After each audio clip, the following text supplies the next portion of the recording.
Bonjour Président, Bonjour monsieur le journaliste. donnez-nous votre actualité. Merci pour l'occasion que vous nous accordez de nous exprimer. Et je suis monsieur Loulou Yoro, président donc du Parti de la Renaissance démocratique et du développement, le PRDD en abrégé. Je suis donc président de ce parti agréé par l'État de Côte d'Ivoire depuis plus de 5 ans.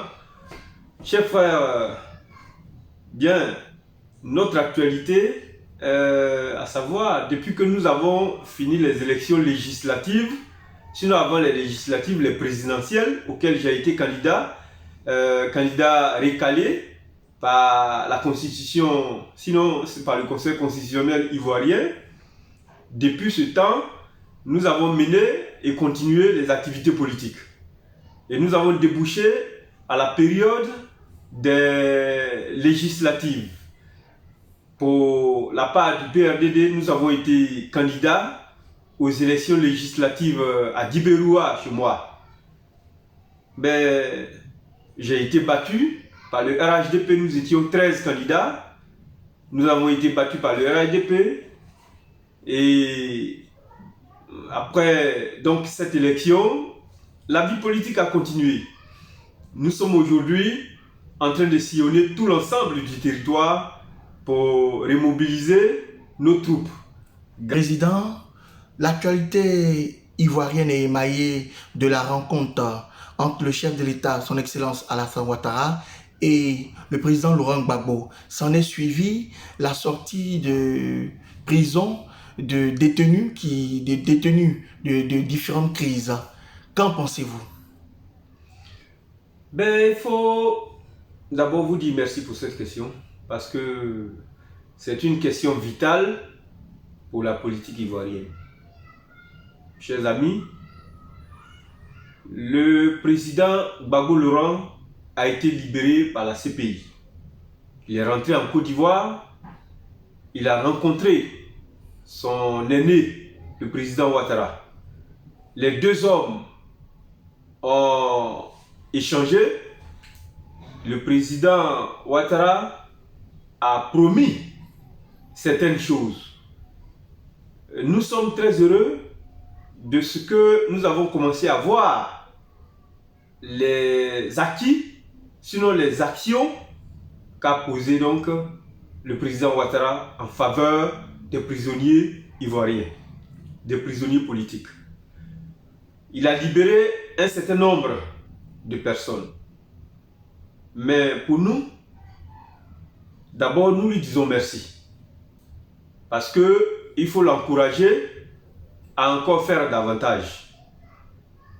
Mais en même temps, nous lui disons que la politique, c'est cette famille dans laquelle il se passe des bagarres chaudes, mais bon, qui n'arrivent nulle part. Nous exhortons son Excellence, le président Alassane Ouattara, à faire davantage, à libérer tous les hommes politiques qui sont encore détenus en prison. Chers amis, la Côte d'Ivoire est partie du dialogue. Et la Côte d'Ivoire n'a besoin que du dialogue dans ce cheminement politique. Et pour ma part, et pour la part du parti que je dirige, le président Alassane Ouattara ne donnera la vie d'amour, la vie vitale pour faire du pléonasme à la Côte d'Ivoire qu'en réunissant tous les Ivoiriens vers un but de paix, vers un but d'amour fraternel, comme nos parents étaient hier. D'où je demande que le président Ouattara ouvre à tous les leaders politiques, que ce soit aux grands leaders, 4 grands leaders, en l'occurrence Gbagbo, Ouattara, Bédié et ainsi de suite, mais à tous les partis politiques, un dialogue inclusif auquel tous les leaders politiques, tous les leaders des partis politiques et des formations politiques et même des sociétés civiles pourront donc avoir l'occasion d'échanger avec le président de la République et exprimer un tant soit peu leurs avis.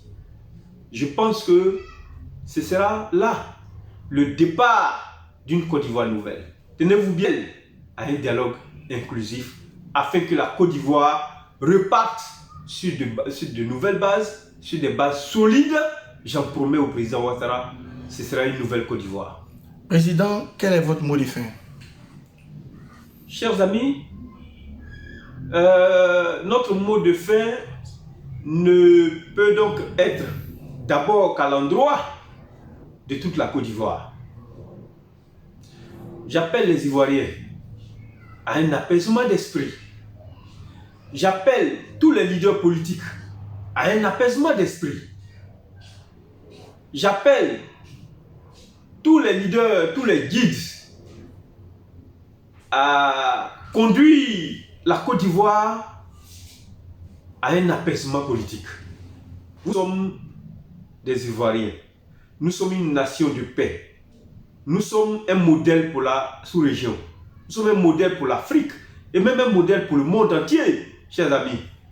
Je souhaite que les Ivoiriens certainement se désarment de toute idéologie revancharde, de toute idéologie de vengeance ou de toute idéologie à savoir que si ce n'est pas moi, ça ne doit pas être l'autre.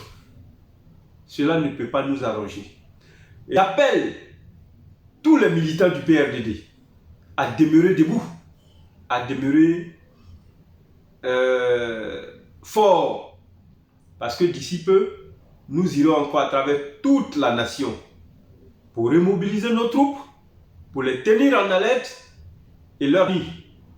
Je voudrais profiter pour dire à ces mêmes militants que la Côte d'Ivoire va bien et que depuis le président de la République jusqu'à tous les leaders politiques, à savoir que la Côte d'Ivoire peut repartir d'une autre manière.